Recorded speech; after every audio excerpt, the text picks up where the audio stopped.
Over the last quarter, corporations dedicated billions of dollars to hardening their digital perimeters.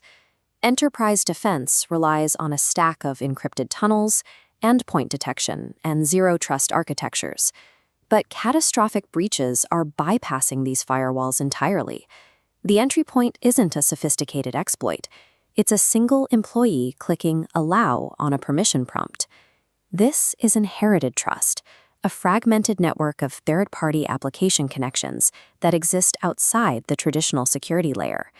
Most IT departments lack a centralized inventory of these authorizations, leaving them with no visibility into who granted access to what or for how long.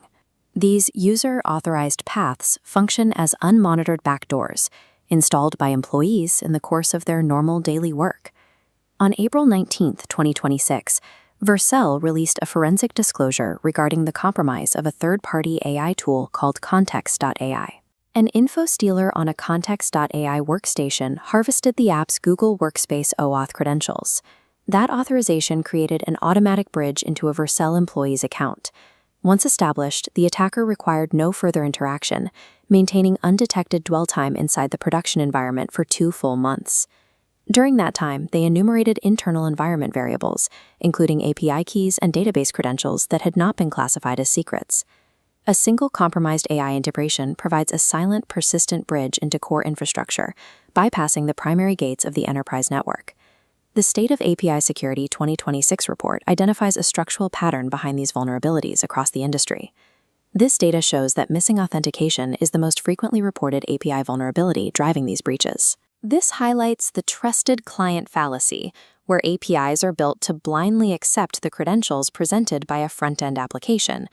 The system verifies the token, but it cannot determine what human, or what machine, is actually making the request.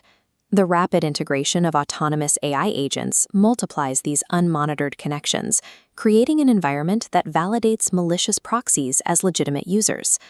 On April 20, 2026, the Everest ransomware group listed Citizens Financial Group and Frostbank on their dark web leak site.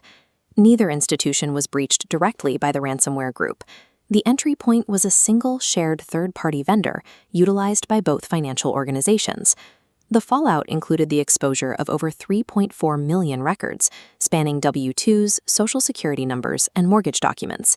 This illustrates the vendor multiplier effect, where one weak API connector serves as a lateral movement highway for an entire sector. SEC Chairman Gary Gensler has warned that these interconnected AI platforms are creating systemic risks that could trigger the next financial crisis. In response, the White House has issued executive orders to mandate safeguards and manage the risks of AI-driven automation. Simultaneously, the Federal Reserve is monitoring the lack of risk oversight within these complex digital supply chains. Despite this regulatory scrutiny, third-party vendors legally insulate themselves from liability the moment their terms of service are accepted. While the government focuses on systemic panic, the underlying legal architecture is designed to protect the platforms from accountability. Every AI writing assistant or meeting summarizer an employee authorizes grafts a persistent backdoor onto their corporate identity. Vendor liability waivers shift the contractual responsibility for security downward to the individual user. When a breach occurs, the employee who clicked Allow is left as the designated root cause of the failure. The system is built to harvest trust while weaponizing the user. The next major disclosure won't name a threat actor. It will name you.